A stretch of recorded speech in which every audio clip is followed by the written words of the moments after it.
আমাদের বাবাকে ছেড়ে দিল না, আর আপনারা আমরা তো তুচ্ছ, আমাদের ছেড়ে দেবে মনে করেছে ভগবান। ঠিক এই রকম একটা ভুল পরম বৈষ্ণব বাবা ভোলানাথ করেছিল। কি ভুল করেছিল জানো? ভোলানাথ যে ভুলটা করেছিল বাবা মহাভারতে যুধিষ্ঠির রাজস্বয় যজ্ঞে। কি ভুল করেছিল? এই যজ্ঞে কৃষ্ণ সবাইকে দায়িত্ব দিয়েছিল, আর যুধিষ্ঠির দাদা বলেছিল কৃষ্ণ তুমি নিজে কোনো দায়িত্ব নেবে না। বলে হ্যাঁ কেন নেব না, আমি তো আমার জন্য দুটো কাজ রেখে দিয়েছি। সে কি সবাইকে একটা করে কাজ আর তুমি দুটো কাজ? আচ্ছা কৃষ্ণ তুমি কি কাজ নিয়েছো? বলে জানো প্রথম আমার কর্ম হবে এই যজ্ঞে যত যত সাধুগুরু বৈষ্ণব আসে আমি কৃষ্ণ দয়াময় সবার প্রথমে তাদের চরণ যুগল আগে ধৌত করব। ভগবান হয়ে ভক্তদের চরণ ধোবাচ্ছেন। কি গো মায়েরা আপনারা করেন এই নিয়মগুলো মানেন? বাড়িতে সাধুগুরু বৈষ্ণব এলে পা ধোয়ান, ধোবাবেন, চরণ ধরে বলে যায়। এই নিয়মগুলো মানতে হয়। আগেকার দিনে ছিল, এখন আর আমরা মানি না, কিন্তু মানবেন। আর যদি সাধুগুরু বৈষ্ণব নামও যদি পান, যে যার ঘরের বাবা মা যদি শ্বশুর শাশুড়ি থাকে, যারা হারিয়ে ফেলেছো হাজার দিনে কাঁদলে তো আর পাবে না, যাদের আছে চেষ্টা করবে বৎসরে একটা দিন ঠিক ভগবানকে যেমন আপনারা আমরা সেবা পূজা দিই, ভগবানকে যেমন সিংহাসনে রেখে গলায় মালা পরিয়ে ফলের ডালা দিয়ে সাজাই, ঠিক সেই রকম বাবা মা বা শ্বশুর শাশুড়ি থাকলে সারা বছরে একবার সিংহাসনে বসিয়ে নিজের হাতে চরণ দুটো ধৌত করে নিজে ভালো করে বাবা মাকে সাজিয়ে ভগবানের গলায় যেমন মালা পরিয়ে দেন পিতা মাতার গলায় দিয়ে বছরে একবার নিজের হাতে বাবা মাকে খাইয়ে দিও। ভগবান বললেন ওই দুটো চরণ বড় মূল্যবান গো। আমি বলছি না, আমার ভগবান বলছেন যে সবার আগে বড় গুরু হলো যে যার ঘরের বাবা মা, তারপরে শিক্ষা গুরু দীক্ষা গুরু, তারপরে গুরু হলাম আমি ভগবান। এই জীবনে বাবা যে একবার পিতামাতাকে সম্মান করতে জানে, ভগবান বললেন তাকে নবদ্বীপ বৃন্দাবন হরিদ্বার উত্তর ভারত পশ্চিম ভারত দক্ষিণ ভারত কিছু করতে হবে না, তারই দরজায় আমি সারা জীবন বন্দী হয়ে যাই। নিতাই গৌর প্রেমানন্দে হরি বল হরি বল হরি বল। আজকে লক্ষ্য করে দেখেন ভগবান শুধু পা ধোবাচ্ছে না, আরো একটা কাজ করেছিল। কি কাজ জানো? ভক্তরা যখন প্রসাদ পাচ্ছিল কৃষ্ণ দয়াময় ওই নিজের হাতে এটুকুলো নর্দমায় ফেলছিল। শুধু নর্দমায় ফেললো না, আর ভক্তরা যখন দেখবেন মা প্রসাদ পায় কিছু না কিছু তো পাতাতে থাকে, কৃষ্ণ আমার ওই উচ্ছিষ্ট গুলো একটু করে তুলে নিয়ে আজকের ভালো করে নিজের গায়ে মাখছি। ও যে ভক্তে পিতাই গৌর প্রেমানন্দে হরি বল হরি বল হরি বল হরি বল।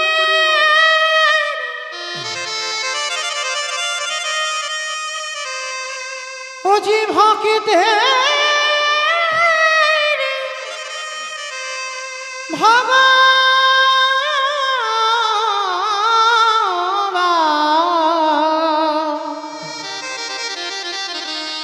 ও যে ভক্ত ছাড়া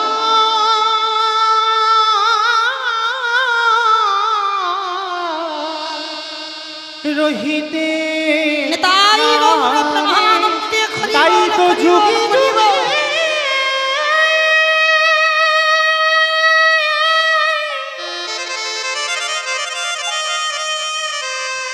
তাই তো যুগে যুগে ভক্তের কাছে দয়ালি আমার ছুটে আসে। কৃষ্ণ এটা তুই কি করছিস? ওদের পা ধোয়াচ্ছিস মেনে নেওয়া যায়, ওদের একটু পাতা ফেলছিস মেনে নেওয়া যায়, কিন্তু ওদের এঁঠোগুলো গায়ে মাখছিস কেন? কথাটা শুনে বলেছিল, জানো দাদা, এ তো আমার কর্মফল।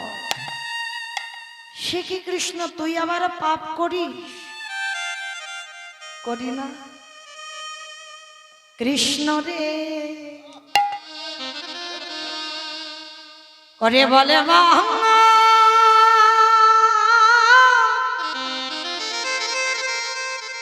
ওরে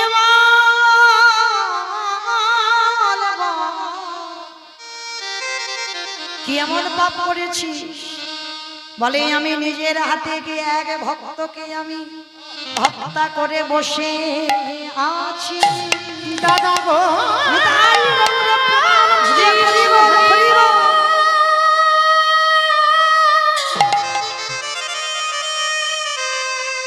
আমি ভগবান হয়ে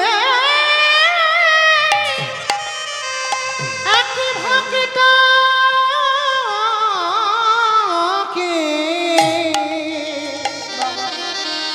আমি যে নিজের হাতে হত্যা করে চমকে উঠল যুধিষ্ঠির। কৃষ্ণ সে কে, যাকে তুই হত্যা করেছিস নিজের হাতে? সে কোন ভক্ত, নাম কি তার? বলে দাদা, যার নাম ছিল রাবণ রাজা। চমকে উঠেছি, কৃষ্ণ রাবণকে হত্যা করেছিস? তার মানে সেই ত্রেতা যুগে রাম অবতারে? বলে হ্যাঁ, আমি নিজের হাতে হত্যা করেছিলাম। কৃষ্ণ রাবণের মতো ব্যক্তিকে মেরে পাপ হয়? বলে হয়, কারণ রাবণ তো খারাপ লোক ছিল না গো। রাবণের হৃদয়ে কত ভক্তি ছিল জানো? যারা বলে রাবণ খারাপ তারা জানে না, তাই বলে খারাপ। কিন্তু রাবণের একটা কথা আপনারা আমরা খুব বলি, তুই হলি ঘরশত্রু বিভীষণ। এটা আপনাদের কথা নয়, এ কথাটা রাবণের কথা। রাবণ তার ভাইকে বলেছিল, আমার খাবি, আমার পড়বি, আমার লঙ্কাতে থাকবি, আর আমার শত্রুর নাম জপ করবি। কবে বলেছিল জানো? যেদিন রাতের অন্ধকারে বাবা রাবণ রাজা ঘোষণা করেছিল, রাম নাম যারা যারা করবে তাদের মৃত্যুদণ্ড দেওয়া হবে। আর এই কথাটা শুনে লঙ্কাতে কেউ রাম নাম করতো না, সবাই চুপচাপ। আর যারা যারা রাম নাম করবে তাদের তো মরতে হবে। সেই ভয়ে বাবা যদি কারো রাম প্রেম বা ভক্তি ছিল, রাতের অন্ধকারে চুপি চুপি ডাকত। আর ওরই ভাই বিভীষণ যখনই রাবণ রাজ্যে না থাকতো, ঘুমিয়ে পড়তো, তখন ওই রামচন্দ্রের প্রতিচ্ছবিটাকে বুকে ধরে সারা রাত শুধু বিভীষণ হারাম কারাম বলে কাঁদে।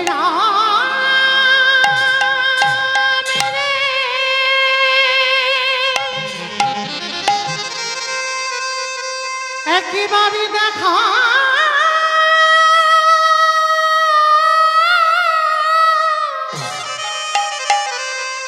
দেখা দে ওরে তুই যে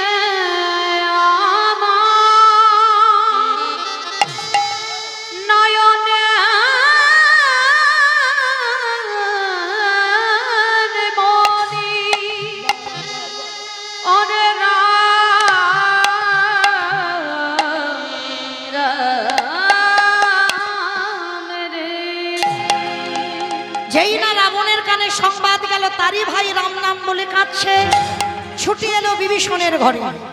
আর এসে বাবা কি করেছে, দরজাটা খুলে দেখে না রামের ছবি ধরে কাঁদছে। আর পিছন থেকে রাবণ এসে সজোরে একটা ভাইয়ের বুকে লাথি মেরেছে।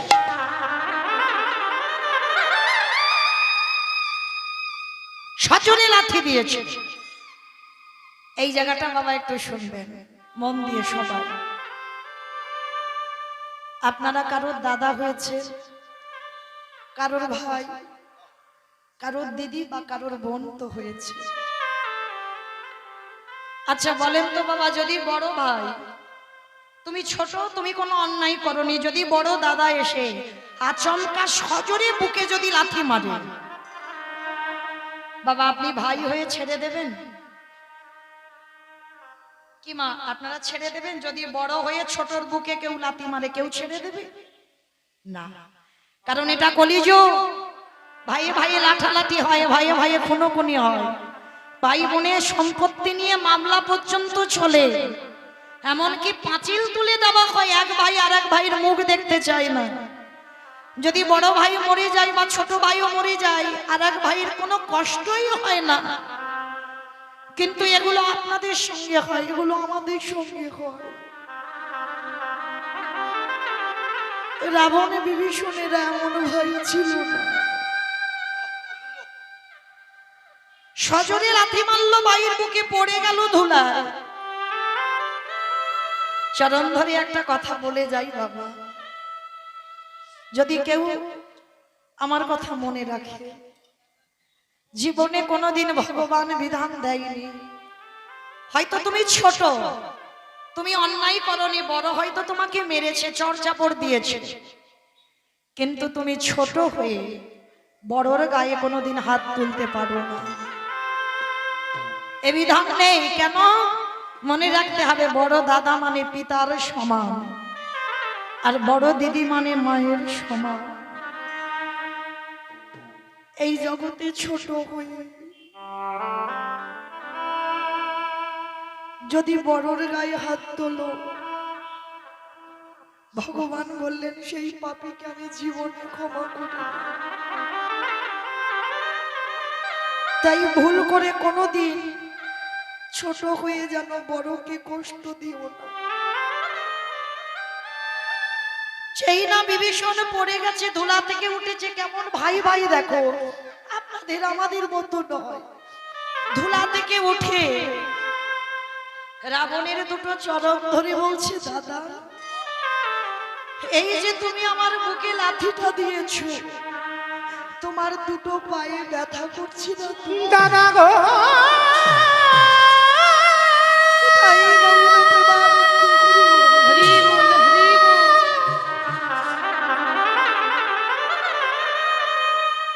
আমারই কঠিন বুকে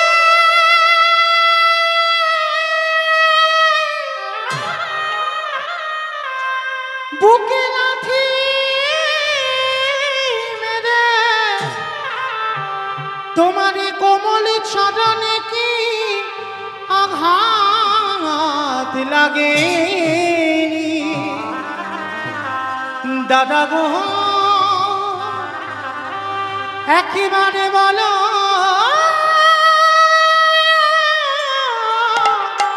বলো। দূর হয়ে যা ঘাসশত্রু বিভীষণ, তুই আমার খাবি, আমার পড়বি, আর আমার শত্রুর নাম করবি। এই মুহূর্ত থেকে বাড়ি থেকে বেরিয়ে যাবে। একটা লাথি খেয়ে চলে গেল বিভীষণ, লঙ্কা ত্যাগ করে। আচ্ছা বলো তো মা, মাঝে মাঝে আমাদের ছেলে মেয়েরা একটু অন্যায় করে, আর অন্যায় করলে আমরা বাবা মারা মারধর করি না? মাঝে মাঝে রাগ যখন খুব হয়ে যায়, হয়তো হঠাৎ করে কোথাও কিছু নয়, গালে একটা চড় বসিয়ে দিলাম, পিঠে একবার চড় বসিয়ে দিলাম। আচ্ছা বলো তো, ছেলে যদি অভিমান করে চলে যায়, হয়তো দুপুরবেলা খেতে আসে, সন্তানকে মারবার পর বকবার পর আধা ঘন্টা পরে কষ্ট হয় না? যে বাবা মা মারে, যে বাবা মা, সেই বাবা মা আবার কষ্ট পায়। তা রাবণ ভাইকে মেরে কষ্ট পায়নি? ভালো করে অন্তর দিয়ে বুঝবেন, রাবণ মেরে কষ্ট পায়নি, পেয়েছিল। সারা রাত রাবণ ঘুমাতে পারিনি, শুধু মনের ভিতরে একটা কথা, কখন সকাল হবে একবার আমার ভাইয়ের সঙ্গে দেখা করে আসবো। সকাল না হতে হতে একেবারে সোজা চলে গেছে রামচন্দ্রের কাছে। কেন? রাবণ এই জায়গাটা ভেবে দেখেন বাবা, কত বড় ভক্ত। বিভীষণ যে লাঠিটা খেয়ে কোথায় যাবে সেটা রাবণ ভালো করে জানত। সকাল হতে না হতে রামচন্দ্রের কাছে গিয়ে ডাকছে, ভাই ভাই রে, আমি তো দাদাই এসেছি, একবার বেরিয়ে আয়। সকালবেলা গিয়ে ডাকছি, লক্ষণ বেরিয়ে এসে বলছে তোমার লজ্জা করে না? কালকের ভাইয়ের বুকে লাথি মেরে তাড়িয়ে দিয়েছো, সকালবেলা পা ধরে এবার ক্ষমা চাইতে এসেছো? রাবণের তো বিশাল বড় চেহারা, কোমরে হাত দিয়ে বলে বলেন, তুই কি মনে করেছিস কালকে লাথি মেরে আর আজকের পা ধরে ক্ষমা চাইবো বলে? না, ধুর, আমি ক্ষমা চাইতে আসিনি রে, আমি দেখতে এলাম ও আমার পায়ের লাথিটা খেয়ে ঠিক ঠিক যায় এলো না। নিতাই গৌর প্রেমানন্দে হরি বল হরি বল হরি বল। ওইটা দেখবো বলে আমি ছুটে এলাম। রাম এসে বলছে, রাবণ, এই রকম ভাইয়ের বুকে কেউ লাথি মারে?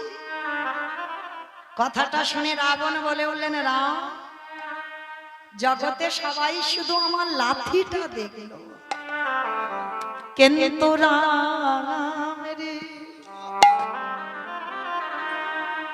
ওটা তো কোনো সাধারণ লাথি ছিল না, ওটা ছিল বৈরাগ্যের লাথি। আমি যদি আমার ভাইকে লাথিটা না দিতাম, আমার ভাই কি এত তাড়াতাড়ি তোর রাতুল চরণ তলে এসে দাঁড়াতো? তাই বললো,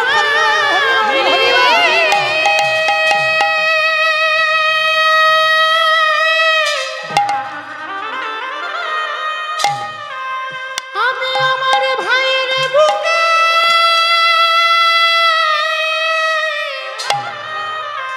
যদি না লাথি মারিতাম,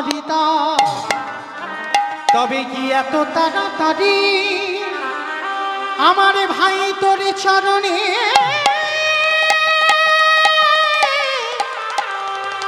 আসিতে লাঠিটা খেলো বলে তো তোর চরণে এলো, না হলে কি আসতো? শোন, আমার ভাইকে লাথি মেরে কলির মানুষদের একটা শিক্ষা দিলাম। শিক্ষাটা কি? ওরে কলির জ্ঞানন্ধজি, তোদের সবাইকে একদিনে লাথি ঝাঁটা খেতে হবে। ভালো করে বুঝবেন মা, সবাইকে লাথি খেতে হবে। যদি সময় থাকতে থাকতে কিছু বুঝতে না পারো, প্রত্যেকের লাথি ঝাঁটা খেতে হবে। কিরকম? আজ আমাদের চরণ দুটো চলতে পারছে, হাত ভর্তি বাজার করে সংসারে দিতে পারছ, চাকরির পেনশনের টাকা তুলে দাও, তাই সংসারে তোমায় ভালোবাসে, আদর করে, যত্ন করে। কি গো, ব্যাগ ভর্তি বাজার দিচ্ছ, সংসারে হাড় খাটুনি খাচ্ছ, সংসার তোমায় ভালোবাসছে। কিন্তু যেদিন তোমার দাঁড়াবার ক্ষমতা থাকবে না, যেদিন তুমি সংসারে আর কিছু দুহাতে কিছু করতে পারবে না, দিতে পারবে না, যেদিন তুমি আর কানে ভালো করে শুনতে পাবে না, যেদিন নয়নে আর দেখতে পাবে না, যেদিন বদনে আর কিছু ভালো করে বলতে পারবে না, এই 10 ইন্দ্রিয় যেদিন তোমার শীতল হয়ে যাবে, যেদিন তুমি বিছানায় পায়খানা করবে, তোমার শখের ঘর, তোমার পছন্দের ঘরে তুমি আজীবন কাটালে, যেদিন তুমি বিছানায় পায়খানা প্রস্রাব করবে, এই সংসারে তোমাকে ওই দোতলা থেকে নিচের তলায় নামাবে। পায়খানা প্রস্রাব যখন করে থাকবে, এই সংসারে তোমার একদিন ভালোবাসবে, দুদিন ভালোবাসবে, 15 দিন ভালোবাসবে, জোরে 1 মাস ভালোবাসবে, জোরে 1 বছর ভালোবাসবে, তারপরে তোমার লাঠি ঝাঁটা দেবে। রাবণ বলল, কলির জ্ঞানন্ধজি, শিশুকালে কৃষ্ণ ভজে কৃষ্ণ পাবার আসে, যৌবনকালে কৃষ্ণ ভজে আসে বানায় আসে, বৃদ্ধ কালে কৃষ্ণ ভজে জমের তরাসে। সময়ে থাকতে থাকতে যে বুঝতে পেরে যায় কৃষ্ণ চরণ ছাড়া আপন কেউ নয়, তাকে আর সংসারে লাঠি ঝাঁটা খেতে হয় না। ভগবান বললে যে একবার আমার চরণে দেহ মান প্রাণটা সঁপে দিতে পারে, তাকে লাঠি খেতে হয় না, তাকে চিরজন্মে আমি আমার করে রেখে দিই। ওরে গলি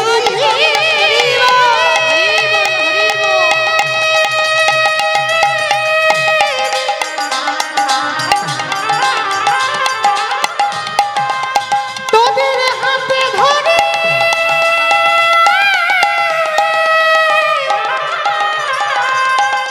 তোদের পায়ে পায়ে পড়ে বলি একেবারে সময় থাকিতেই গৌর গোবিন্দ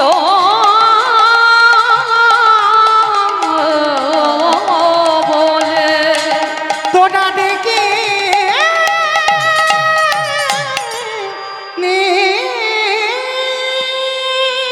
সেই রাবণ রাজা ভাইকে লাথি মেরে সমাজকে শিক্ষা দিল, তোরাও লাথি খাবার আগে তার চরণ ধর। যেন লাথি খেয়ে ধরিস না, লাথি খাবার আগেই চলে যা তার চরণে। তাহলে সেই রাবণের মতো ভক্ত, তাকে মেরেছিল রামচন্দ্র অকাল বোধন দুর্গা পূজা করে।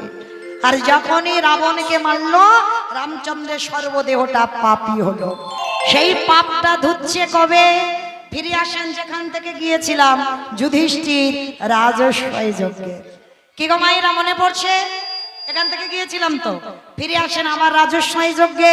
এইবার কৃষ্ণ জগৎকে শিক্ষা দিল, যদি কেউ অপরাধ আমরা করে থাকি, তাহলে একটা সাধুগুরু বৈষ্ণবের চরণ যুগল ধৌত করা, তাও যদি না পারো বৈষ্ণবদের এঁঠো পরিষ্কার করো, তাও যদি না পারো বৈষ্ণবদের এঁঠো একটু ভালো করে গায়ে মেখে নাও। আর যদি নিতে পেরেছ, কোটি কোটি জন্মের অপরাধ থেকে মুক্তি পাবে পাবে পাবে। নিতাই গৌর প্রেমানন্দে। হরি বল হরি বল। আচ্ছা মা, কারোর পা ধোয়াতে গেলে কি করে ধোয়াবে? কি করে ধোয়াবে? থাক, থাক। হাত পা বেঁধে পুকুরে নাকি ফেলে দেবে? পাত্রে জল নিতে হবে, ঘটি নিতে হবে, সে ছোট হোক আর বড় হোক। পা যখন ধোবাবো, বাবা আমি ভগবান তো কি হয়েছে, আমার মাথাটা তার পায়ের কাছে নিচু করতে হবে। কি মাইরা নিচু না করলে বাবা পা ধোয়ানো যাবে? যাবে না। এইবার বিশ্বের স্রষ্টা মালিক ভগবান যজ্ঞের দরজায় দাঁড়িয়েছে। অগ্নিদেব, পবনদেব, বরুণদেব, ইন্দ্র, ইন্দ্রাণী, ব্রহ্মা, সাবিত্রী, শিব, দুর্গা সব পরপর লাইন দিয়ে আছে। এইবার কৃষ্ণ পা ধোয়ায় আর যজ্ঞের ভিতরে ঢোকায়। এমন সময় জগৎ জননী মা দুর্গা, মানে সবার মা, আমার মা, আমার ছেলেরও মা, আমার নাতি হবে তারও মা, আমার মারও মা, তাই না? যেমন চাঁদ সবার মামা, আমার মামা, আমার বাবার মামা, মার মামা, ছেলের মামা, নাতি হবে তারও মামা, সব মামা। তা ঠিক ওই রকম জগৎ জননী মা। আজকের বাবা ভোলানাথকে ডাকছে, প্রাণনাথ, অপ্রাণনাথ, এদিকে এসো, এদিকে এসো।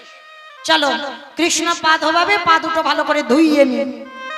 তা বাবা ভোলানাথ তো বাবা আপনাদের আমাদের মতো কেউ সাজা বৈষ্ণব নয়, প্রকৃত বৈষ্ণব, ত্রিলোকের বৈষ্ণব ভগবান আখ্যা দিয়েছেন।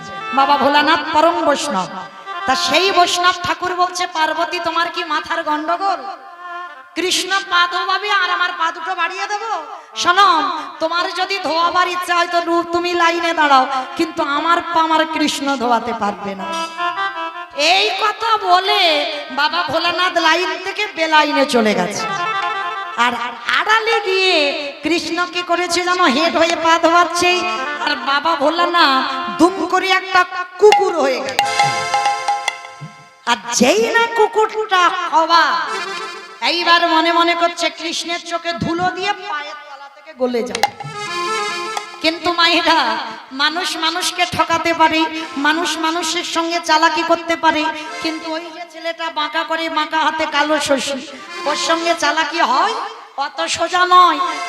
ভগবান কি করেছে? মাথায় হেঁট করে পা ধোবাচ্ছে, আর এদিকে বাবা ভোলানাথ কুকুর হয়ে গুটি গুটি পায়ে পিছন থেকে আসছে। আর এসে কি করেছে জানো? কৃষ্ণের পায়ের ফাঁকটা একটু ফাঁকা মতো দেখেছে, আর ওই জায়গাটা দিয়ে সবে মাথাটাকে,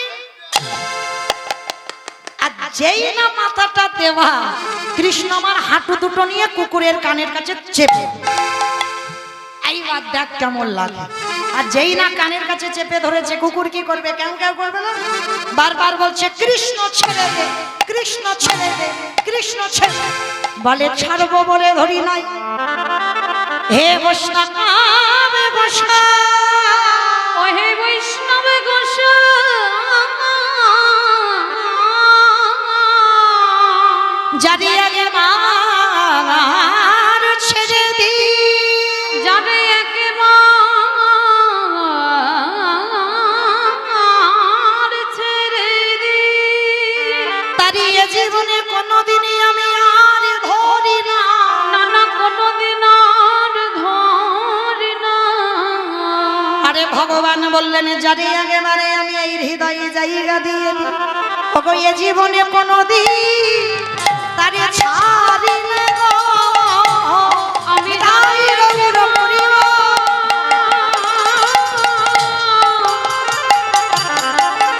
এই হৃদয়ে জায়গা দিয়ে দি, বলে তারে কোনোদিন নানা ছাড়ি না গো। আস্তে এইবার বাবা ভোলানাথ ছটফট করছে, মাথাটা ঠেলে বের করবে, কৃষ্ণ চেপে দিয়েছে। চুপ, একটা কথা হবে না, খালি দেখে যাও আমি কি করি। মোটা দড়ি নিয়ে কুকুরটাকে আষ্টে পিষ্টে বেঁধেছে, কিন্তু বাঁধলে কি হবে, কুকুরের চারটে পা ছটফট করছেই। ভগবান বলে এবার পায়ের ব্যবস্থা করতে হবে। মোটা দড়ি নিয়ে কুকুরের রূপী ভোলানাথের চারটে পা বেঁধে দিয়েছে। ভগবান বলি আমি মনে মনে ভেবেছিলাম বৈষ্ণব ঠাকুরের বোধহয় দুটো চরণ ধোয়ালে কাজ হবে, কিন্তু এবারে দেখছি আরো এক্সট্রা দুটো বাড়িয়ে দিয়েছে। কি গো মাইরা, কুকুরের কত পা? চারটে।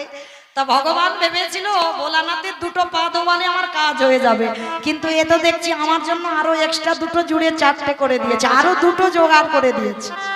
এই এবারে দাও দাও ছাড়া না গাইলে নিতাই রইল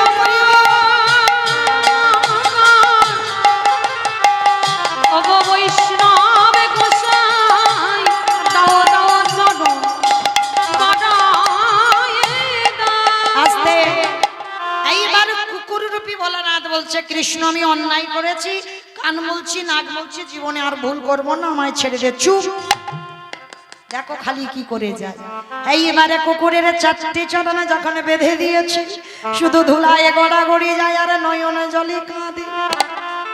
এইবারে কৃষ্ণ দয়াময় কি করে জানো, ওই কুকুরের চারটি চরণ কৃষ্ণ আমার বুকে ধরেছে। খালি বিলি নদী নালা পুকুরে ঘাটের জলে নয়, বাচ্চিকি জগতের কোনো জলে নয়, কুকুরের চারটে চরণ কৃষ্ণ আমার বুকে ধরে। তাহলে কোন জল? ভগবান পর্যন্ত বৈষ্ণবকে কোন জায়গায় রেখেছে দেখে। আর আপনারা আমরা বৈষ্ণবের পেছনে কত কাঠি দিয়ে বেড়াই, চরণ ধরে বলে যাই জীবনে সবার চরণে অপরাধ করো, কিন্তু যে জিনিস তোমরা পারবে না, যারা আচরণ করে তাদের পিছনে কোনো দিন লেগো না। কেন? আমার কথা নয়, মহাপ্রভু বললেন বৈষ্ণব অপরাধ করি যেবার গঙ্গা স্নানে যা, গঙ্গা স্নানে যা, পতিত পাবনে গঙ্গা ধারে দেখে দূরে সরে যা, দূরে সরে যা।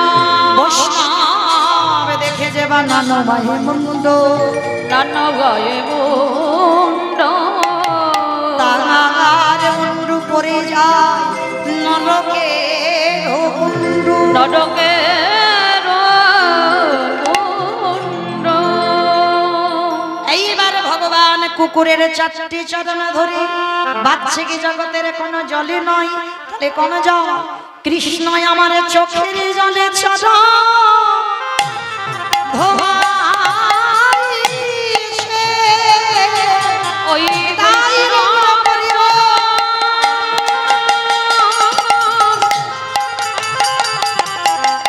চরণে হৃদে ধরে, চোখের জলে চরণ ধোয়াইছে। বলি তারি চরণ ছাড়িব না, আমি ওই চরণ